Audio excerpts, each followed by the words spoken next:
Cuanto más pensaba en estos enigmas, más cerca me sentía de la iluminación o de la locura. Frank Close. El espacio entre las estrellas y entre las galaxias, y el que existe entre el núcleo de un átomo y sus electrones, está vacío aparentemente. Pero, ¿qué es el vacío?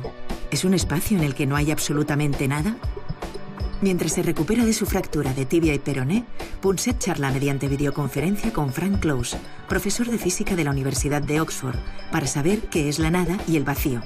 Además, en su sección, Elsa Punset nos explica cómo nos arreglamos para intentar comprender el universo con nuestros sentidos limitados y se pregunta qué podemos hacer para que el cerebro sea un poco más ágil y astuto.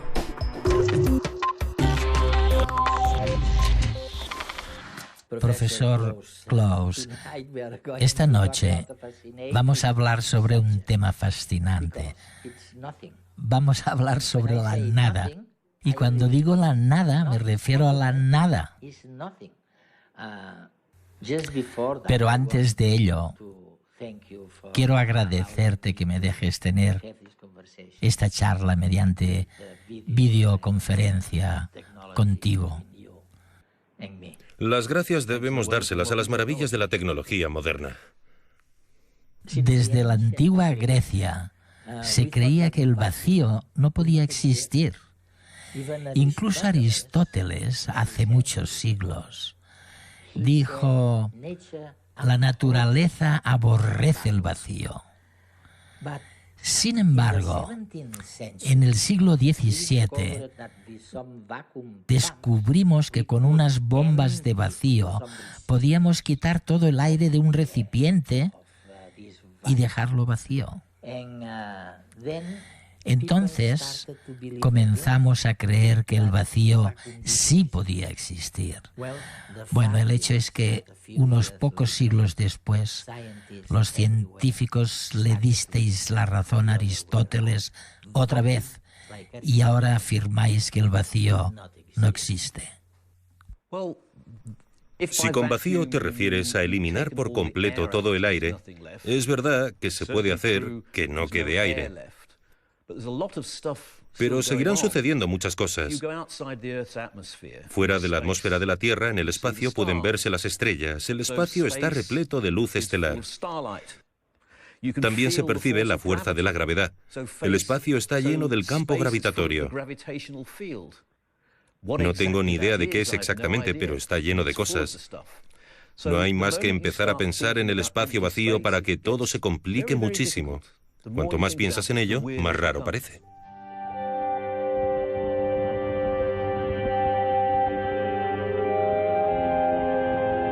Los científicos han aprendido muchas cosas sobre el universo, pero todavía hay algunas cuestiones que solo los filósofos se atreven a contestar. Una de estas preguntas es: ¿existe la nada? Este cuarto, por ejemplo, no está vacío. Pero si quitáramos todos los muebles, seguiría lleno de aire. Si el cuarto estuviera sellado herméticamente, podríamos quitar todo el aire con unas bombas especiales. Ya no tendríamos átomos dentro de este espacio. No habría materia. Pero seguiría sin estar vacío. La gravedad. Descubrimos que el campo gravitatorio de la Tierra llena el cuarto. Y al encontrar el norte en una brújula, nos damos cuenta de que hay un campo magnético. Pero supongamos que también vaciáramos el cuarto de todo ello. Para eliminar el campo gravitatorio, no basta con borrar del mapa la Tierra. Como la gravedad de los cuerpos celestes atraviesa todo el universo, tendríamos que hacer desaparecer todas las galaxias, estrellas, nebulosas y todos los objetos, incluido yo mismo.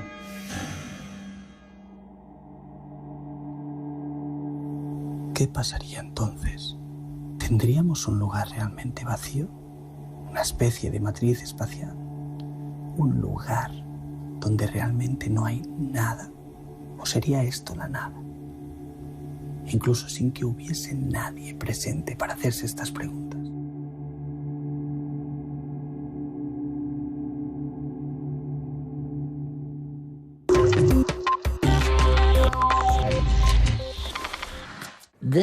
¿Existe el espacio con independencia de los objetos? O sea, si pudiéramos eliminar todas las estrellas y las rocas y la luz, ¿el espacio permanecería? ¿O la eliminación de la materia acabaría también con el espacio? Menuda pregunta más profunda. Precisamente es la pregunta que de niño hizo que me interesara por todo este asunto de la nada. Solía preguntarme, ¿qué pasaría si pudieran eliminarse todas las estrellas, todos los planetas? La Tierra, tú y yo, no habría nada, pero tampoco quedaría nadie para saber que no había nada. Cuanto más lo pensaba, más extraño me parecía.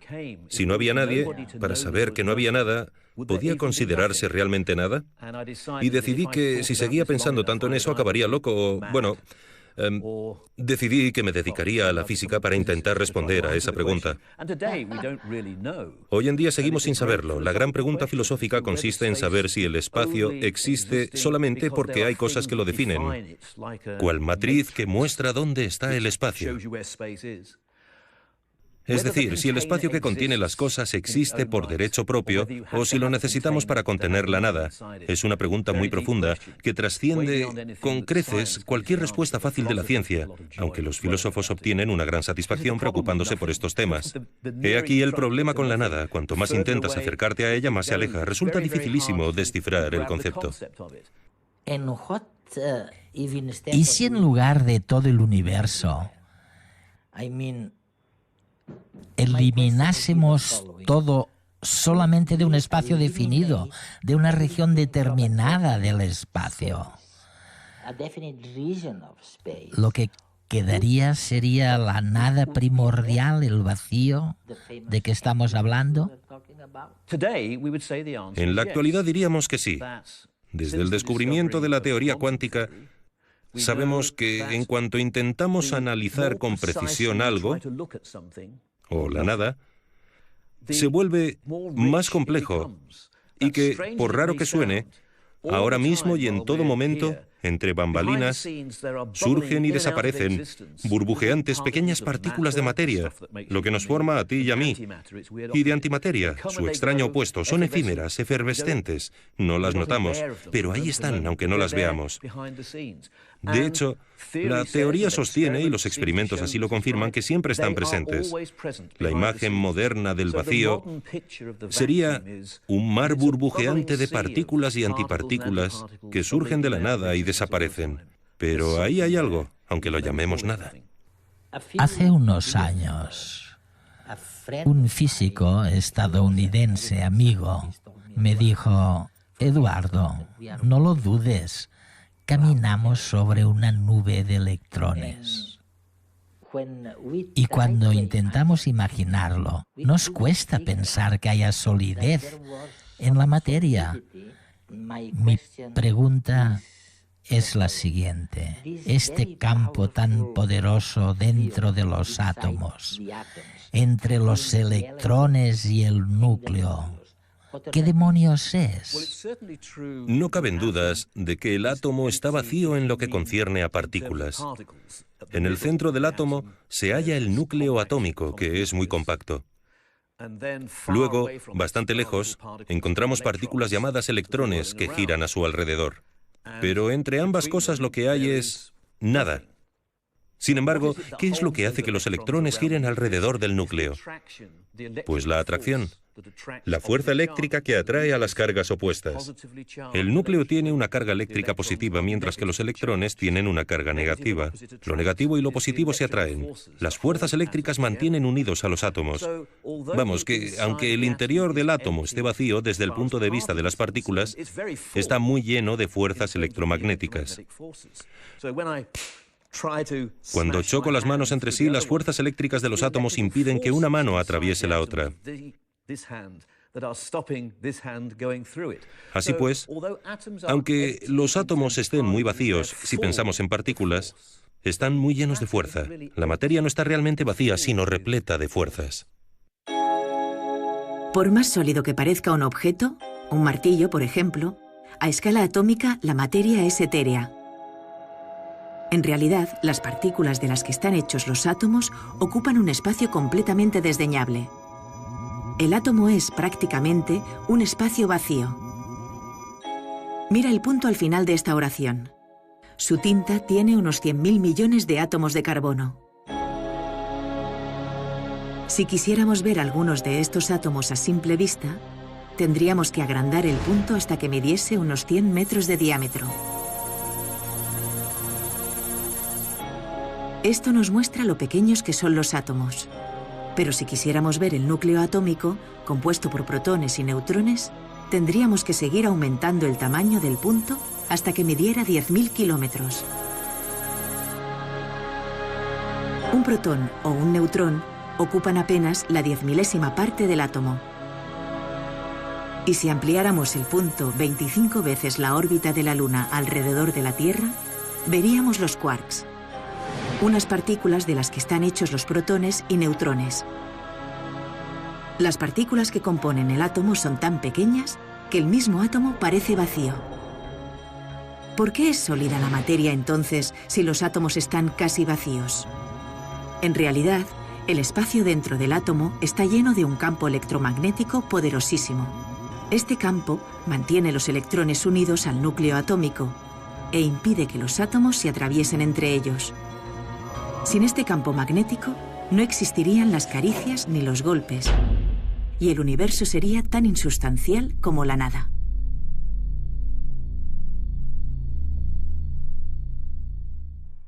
Ya sabemos que si pudiésemos eliminar todo de un espacio definido, en lugar de nada habría algo. Y una de las cosas que podemos encontrar en el vacío es el famoso campo de Higgs. ¿Qué demonios es el campo de Higgs del que todos hablan? La imagen moderna sobre lo que es el vacío, lo que es la nada, afirma que está lleno de algo extraño llamado campo de Higgs. Es una idea que lleva medio siglo circulando, pero ahora vuelve a estar totalmente en boga, porque en julio de 2012, los experimentos en el CERN demostraron por fin que realmente parece describir cómo funciona la naturaleza.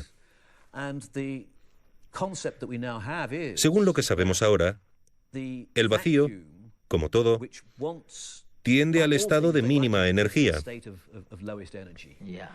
Pues bien, milagrosamente, resulta que si el vacío estuviera verdaderamente vacío, tendría más energía que si estuviera lleno de ese misterioso campo de Higgs. Me resulta tan difícil saber qué es un campo de Higgs como entender qué es un campo gravitatorio. En cambio, sí sé lo que hace el campo gravitatorio. Me empuja hacia el suelo. También sé lo que hace el campo de Higgs. Confiere masa a las partículas con las que interactúa, como los electrones. Qué es y cómo actúa sigue siendo un gran misterio. Lo investigarán los experimentos en el CERN durante los próximos años. Pero por ahora sabemos que está ahí, sea lo que sea. Y desde luego, parece que el vacío, en su estado de mínima energía, contenga algo que llamamos campo de Higgs. Hablando sobre el campo de Higgs, me recuerda un concepto que los físicos han sostenido durante siglos. Me refiero al concepto del éter, una especie de sustancia tan tenue que atravesaba la materia y que abarcaba todo el universo. Einstein fue quien demostró que no existía. El campo de Higgs no es, de alguna manera, el retorno del famoso éter. Sí, muy buena pregunta, Edward. Es normal preguntarse si hablar del campo de Higgs, presente en todo el espacio según la concepción moderna, no es más que volver a la idea del éter. Einstein descartó el éter hace 100 años, pero ¿no lo habremos reinventado? Pues en cierto modo sí. Pero es una forma muy profunda del éter, y tal vez deberíamos empezar por comprender realmente qué es lo que descartó Einstein. En el siglo XIX, la imagen generalizada era que el espacio estaba lleno de una sustancia que definía, en un sentido absoluto, el estado de reposo, y que nos movíamos a través de dicha sustancia. Einstein nos enseñó que el estado de reposo absoluto no existe. Todo se mueve de un modo relativo respecto a todo lo demás, y se descartó el éter en ese sentido. No existe ninguna sustancia que defina el estado absoluto de reposo. Pero sí que tenemos algo ahí. Creemos que ese algo es el campo de Higgs. Es un éter muy profundo que acata todas las reglas de la teoría de la relatividad. En cierto sentido, ni siquiera nos percatamos de que está ahí, salvo por una de sus consecuencias, cuyo efecto resulta profundamente importante. Cuando las partículas fundamentales lo atraviesan, sienten su presencia, lo cual se manifiesta del siguiente modo. El electrón adquiere lo que denominamos masa. Que el electrón tenga masa es lo que acaba provocando que los átomos tengan estructura y tamaño. Por ende, el hecho de que existan estructuras en el universo constituye la prueba de la presencia de masa que, a su vez, constituye la prueba de la presencia de esta especie de éter subyacente que resulta tan extraño y que ahora denominamos campo de Higgs.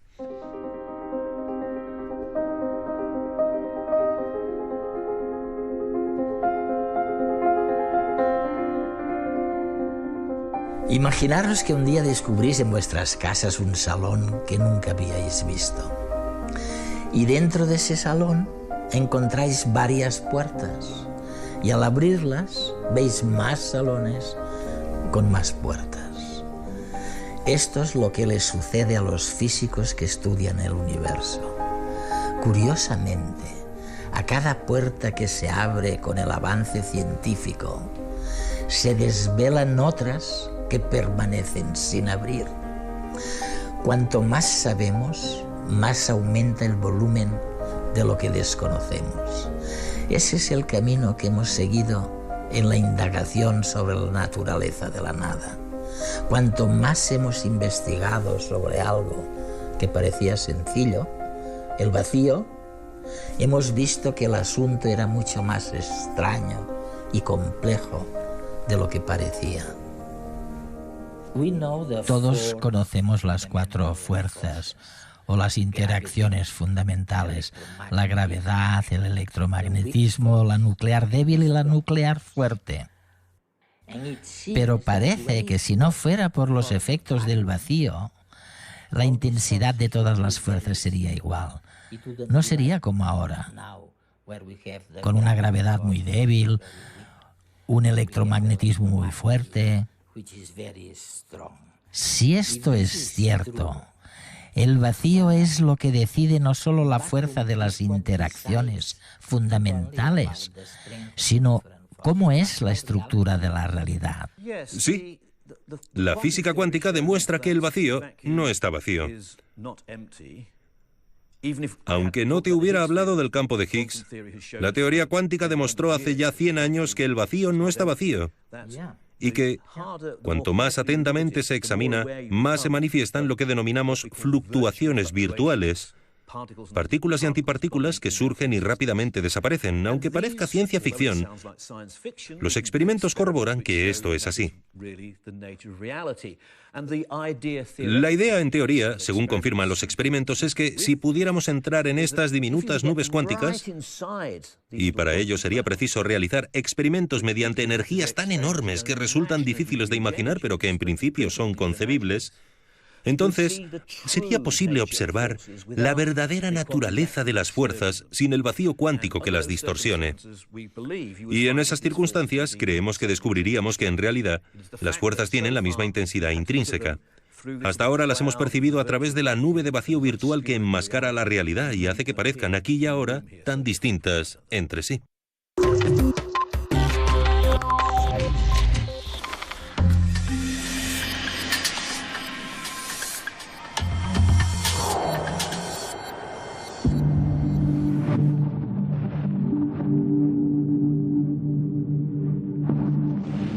Los humanos nos preguntamos una y otra vez sobre el vacío, sobre el alma, sobre el amor y la vida.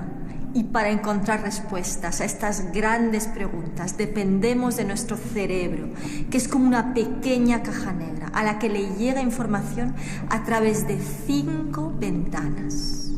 Nuestros 5 sentidos. Todos los seres vivos, para comprender lo que nos rodea, dependemos de nuestros sentidos.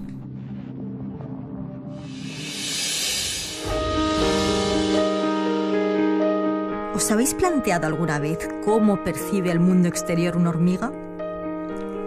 Una hormiga no ve bien. Si está muy cerca de otra, podrá verla, pero a un humano no podrá verlo. ¿Por qué? Porque está a una escala demasiado grande. Para una hormiga, un humano a una pequeña distancia simplemente no existe. Y es que todos los seres vivos, incluidos nosotros, comprendemos el mundo a la medida de nuestros sentidos.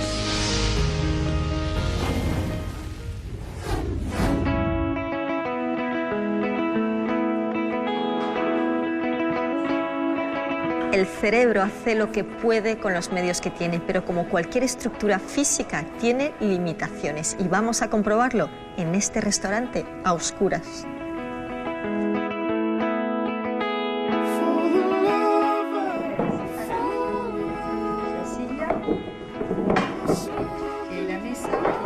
A ver si hay vasos. Te se meten del codo en el plato, ¿no? Y he metido la mano en algo mojado. Berenjena. De limón, ¿no? Un poco sí, sí. De limón. Cachofo. Ah, los rollitos esos son alcachofas. ¿Verdad que no hay cuchara? Sati me está robando mi vino.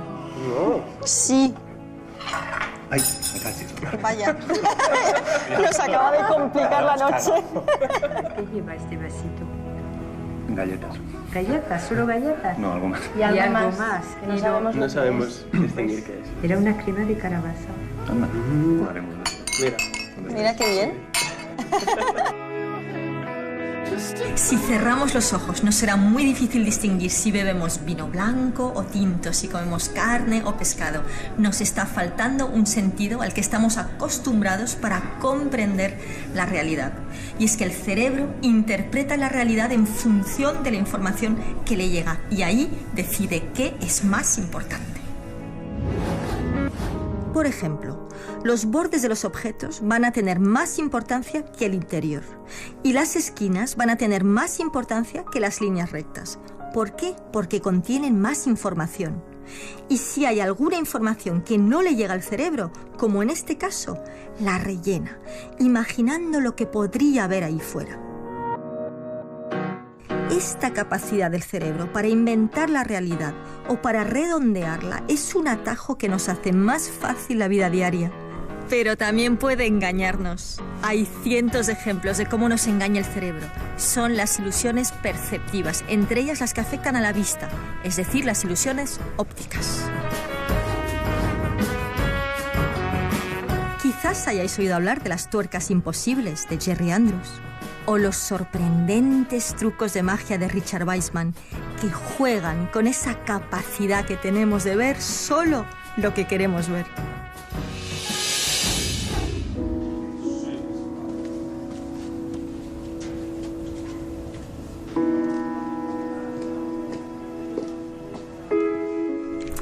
Es difícil evitar que el cerebro nos engañe, pero ¿podemos hacer algo para que sea un poco más ágil y astuto?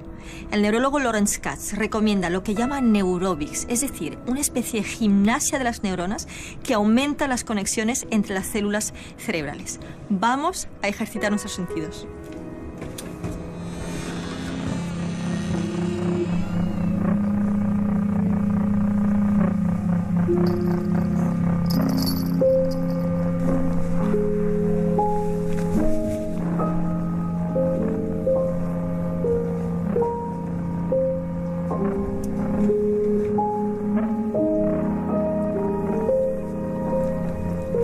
De entrada podemos explorar la riqueza de nuestros sentidos.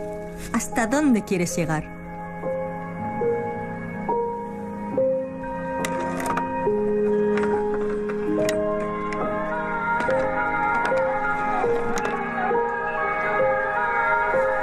En la vida diaria tendemos a hacer siempre lo mismo.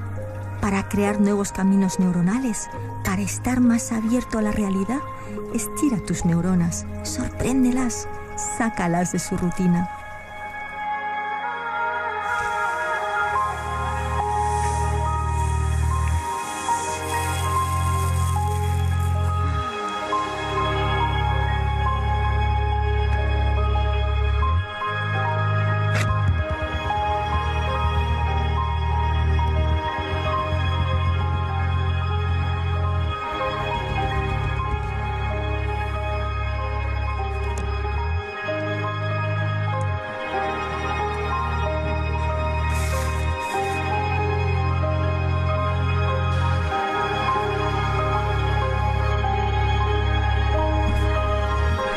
Gracias. Este es un recorrido que propone la Compañía del Teatro de los Sentidos. Hay muchas más cosas que podemos hacer en nuestra vida cotidiana para ejercitar el cerebro. Potencia tus sentidos, no solo la vista y el oído. Intenta hacer cosas con los ojos cerrados, por ejemplo, ducharte o vestirte, y así potenciarás otros sentidos menos habituales. Utiliza tu mano no dominante de vez en cuando, para comer o para lavarte los dientes. Cambia objetos familiares de sitio, como la papelera, un lapicero o una lámpara. O cambia de ruta para ir a los sitios habituales.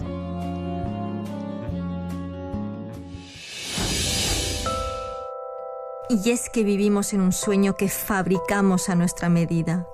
No podemos escuchar los ruidos cósmicos, ni siquiera podemos percibir lo que oye un murciélago o ver cómo ve un búho. Lo que no vemos o no sentimos es fácil creer que no existe. Por ello, durante siglos hemos buscado respuestas rígidas para simplificar nuestras vidas y asegurar la obediencia del grupo y del individuo. Afortunadamente también podemos potenciar nuestra capacidad de estar abiertos a lo inesperado, a lo inhabitual, para sorprendernos y descubrir día a día una realidad compleja y apasionante. No es magia, es inteligencia emocional.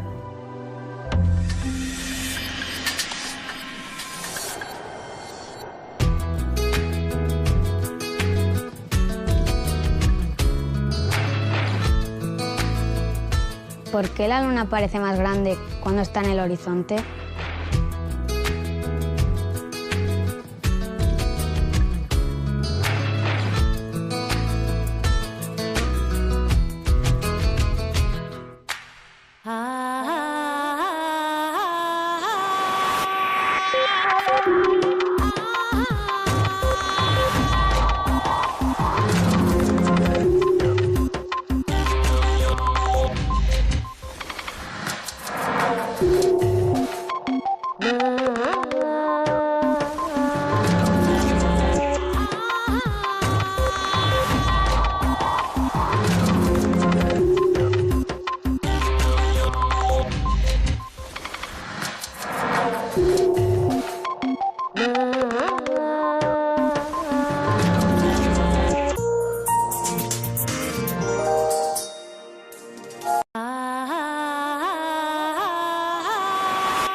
Cuanto más pensaba en estos enigmas, más cerca me sentía de la iluminación o de la locura. Frank Close. El espacio entre las estrellas y entre las galaxias, y el que existe entre el núcleo de un átomo y sus electrones, está vacío aparentemente. Pero, ¿qué es el vacío? ¿Es un espacio en el que no hay absolutamente nada? Mientras se recupera de su fractura de tibia y peroné, Punset charla mediante videoconferencia con Frank Close, profesor de física de la Universidad de Oxford, para saber qué es la nada y el vacío. Además, en su sección, Elsa Punset nos explica cómo nos arreglamos para intentar comprender el universo con nuestros sentidos limitados y se pregunta qué podemos hacer para que el cerebro sea un poco más ágil y astuto.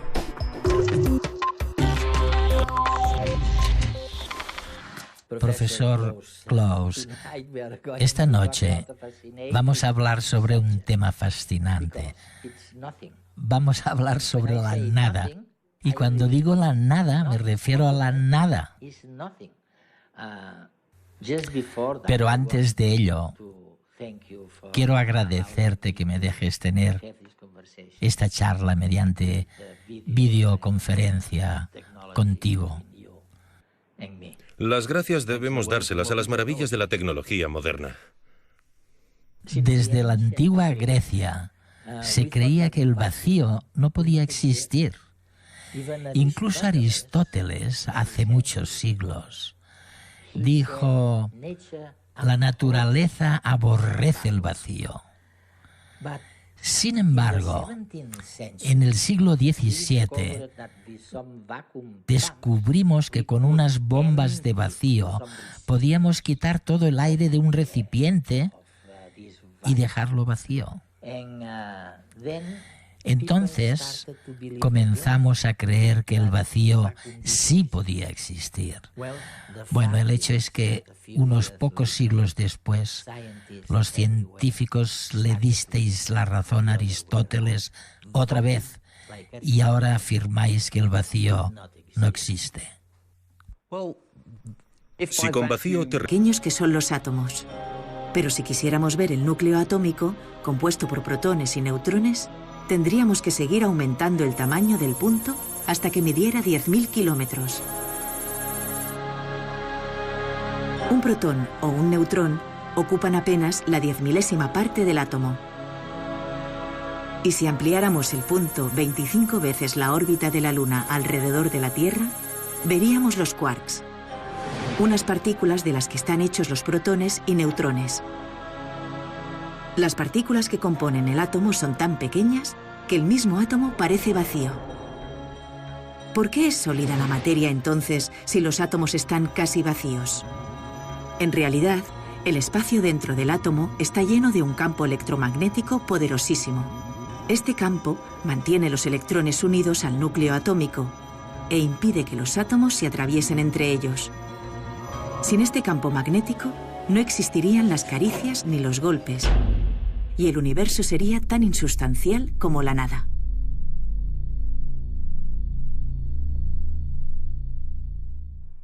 Ya sabemos que si pudiésemos eliminar todo de un espacio definido,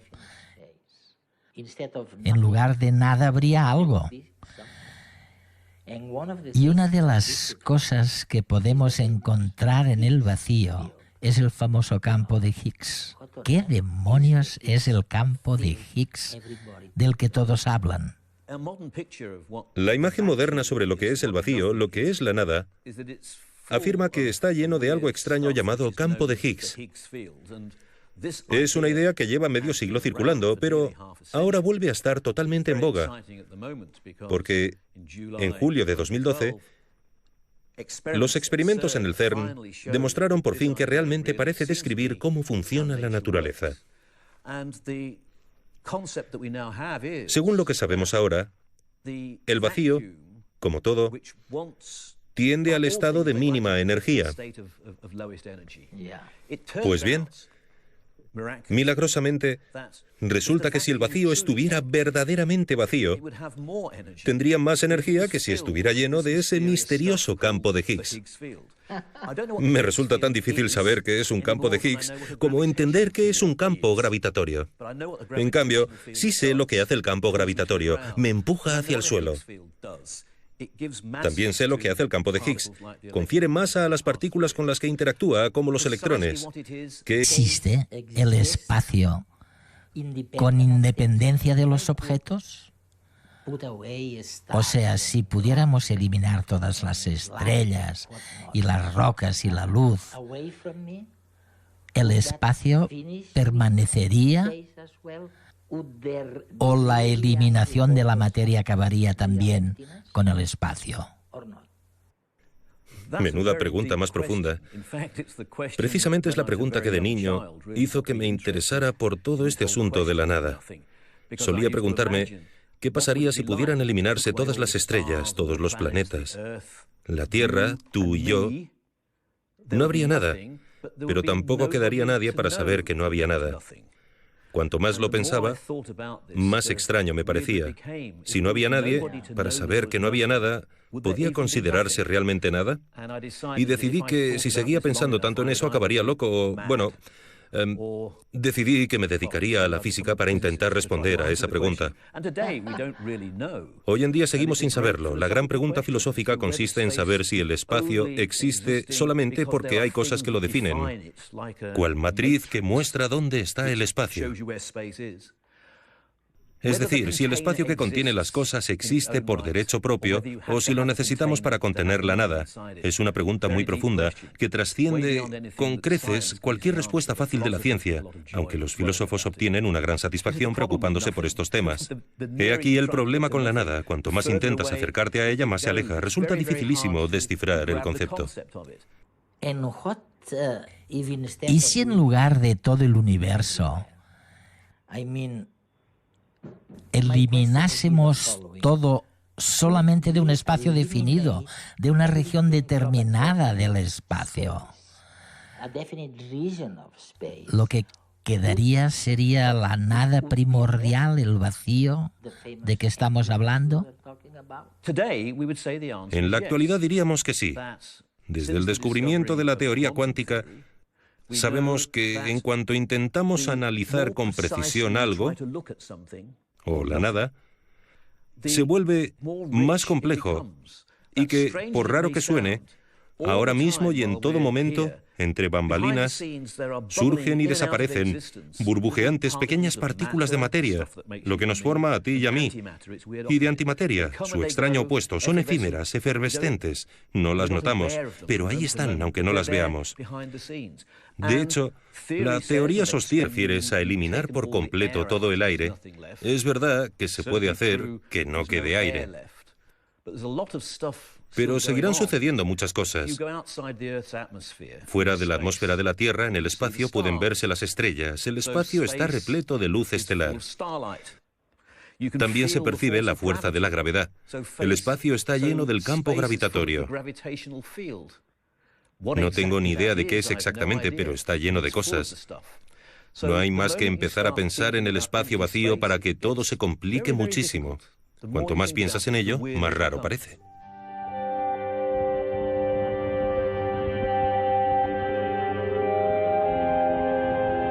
Los científicos han aprendido muchas cosas sobre el universo, pero todavía hay algunas cuestiones que solo los filósofos se atreven a contestar.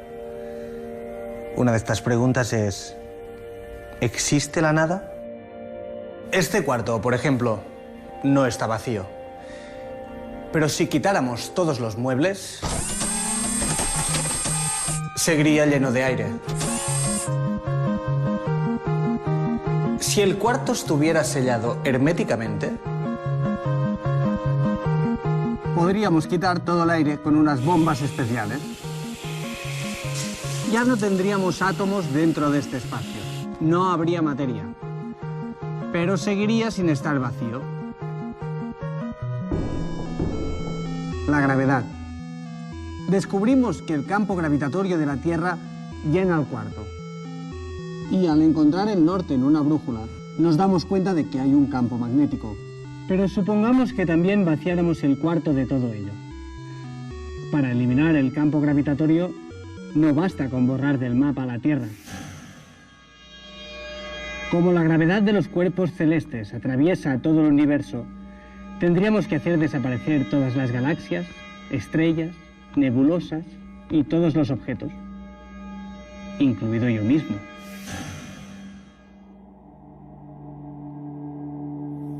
¿Qué pasaría entonces? ¿Tendríamos un lugar realmente vacío? ¿Una especie de matriz espacial? ¿Un lugar donde realmente no hay nada? ¿O sería esto la nada? Incluso sin que hubiese nadie presente para hacerse estas preguntas.